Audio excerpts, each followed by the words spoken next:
সমগ্র বরাক উপত্যকা সহ বিভিন্ন এলাকার গুরুত্বপূর্ণ খবরের মধ্যে স্বাগতম।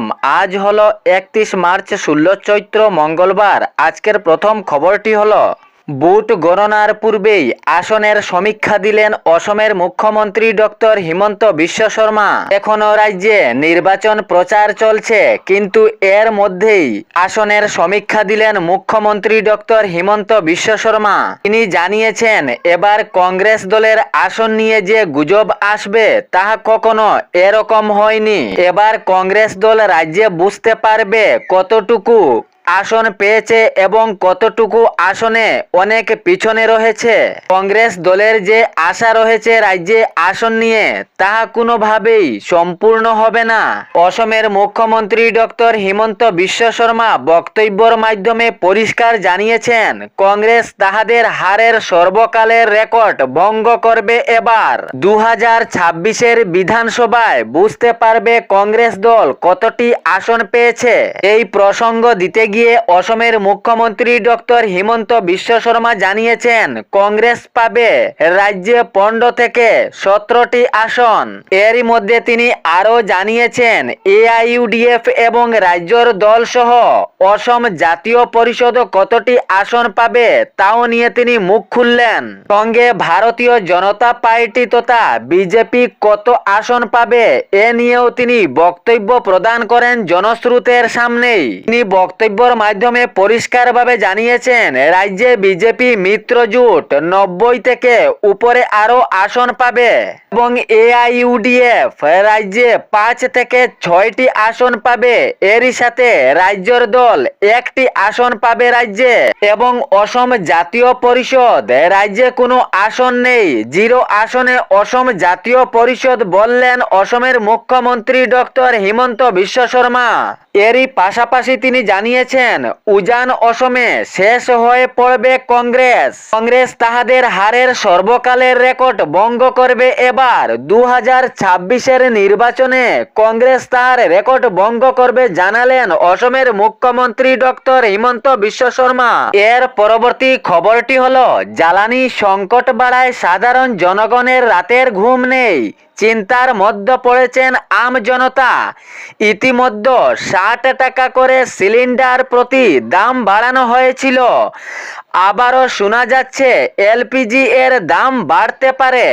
এরই পাশাপাশি কিছু পরিবর্তন হতে পারে ট্রেনের টিকিট, বেতন সহ বিভিন্ন ক্ষেত্রে পরিবর্তনও আসতে পারে আগামী 1 এপ্রিল থেকে।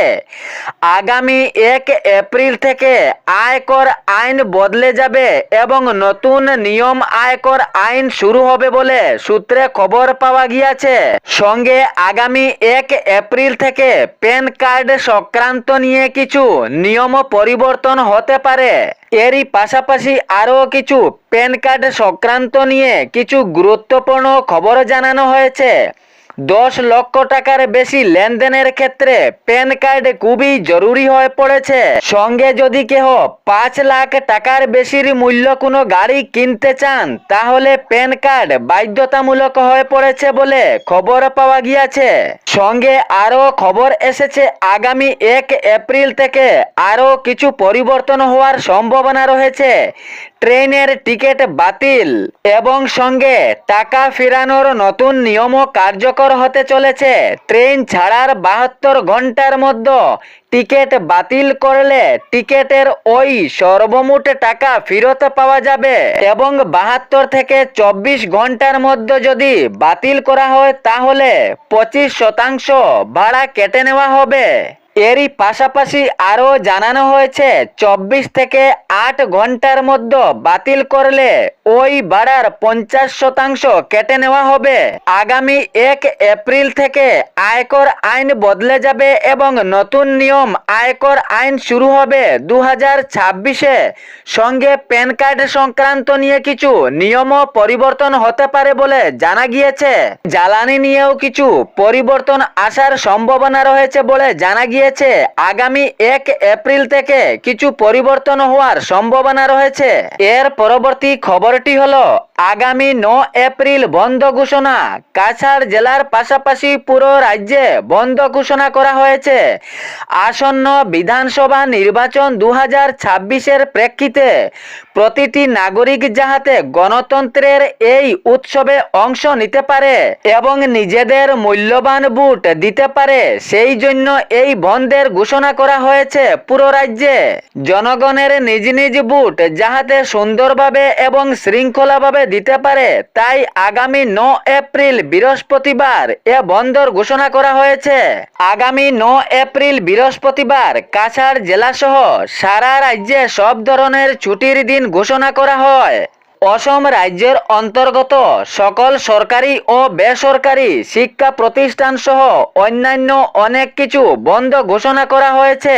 এর পরবর্তী খবরটি হলো, মুখ্যমন্ত্রী জানিয়েছেন প্রকৃত মুসলমান ভালোভাবেই বুঝতে পেরেছেন, তাই অন্য দল ছেড়ে দলে দলে যোগদান করছেন ভারতীয় জনতা পার্টি তথা বিজেপিতে।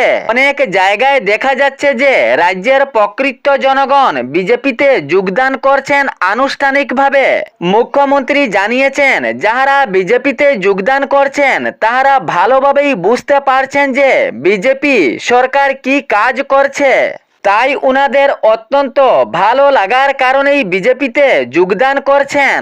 তাহারা রাজ্যের প্রকৃত জনগণ, তাহারা রাজ্যের প্রকৃত মুসলমান, তাহারা ভালোভাবেই বুঝতে পেরেছেন বিজেপি সরকার রাজ্যের উন্নয়নের জন্য কাজ চালিয়ে যাচ্ছে, তাই বিজেপিতে যোগদান করছেন অনেক মুসলমানরাও।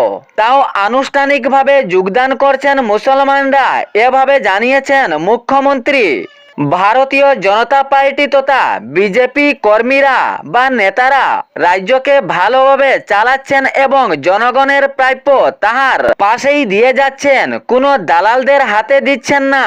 এরই পাশাপাশি তিনি আরও জানিয়েছেন, রাজ্যের প্রকৃত জনগণ যেভাবে পেয়ে এসেছে সেইভাবেই পেয়ে যাবে সরকারি প্রকল্প সহ সরকারি চাকরি, কোনো ভেদাভেদ থাকবে না।